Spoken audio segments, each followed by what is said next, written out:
Hi friends.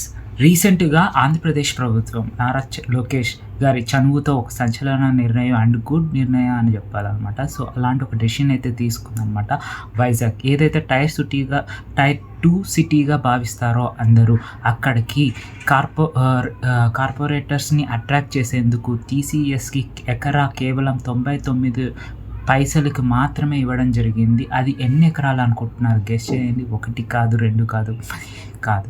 దాదాపు 250 ఎకరాల విస్తీర్ణంలో కేసీఎస్ వాళ్ళైతే త్వరలో అక్కడ పెద్ద క్యాంపస్‌ని అయితే నిర్మించబోతున్నారనమాట. సో, ఇదైతే ఒక టాక్టిక్ అండ్ స్ట్రాటజీ అని అనుకోవాలి. టీసీఎస్‌ని చూసి మిగతా కంపెనీస్ కూడా మిగతా కంపెనీస్‌ని అట్రాక్ట్ చేయడానికి భాగంలోనే ఇదైతే ఇంత తక్కువకి ల్యాండ్ అయితే వాళ్ళకి ఇచ్చినట్టయితే తెలుస్తూ ఉందనమాట. సో, చూద్దాం మరికొన్ని రోజుల్లో వైజాగ్‌ని ఎంతగా డెవలప్ చేయగలనో అంతగా డెవలప్ చేయడానికి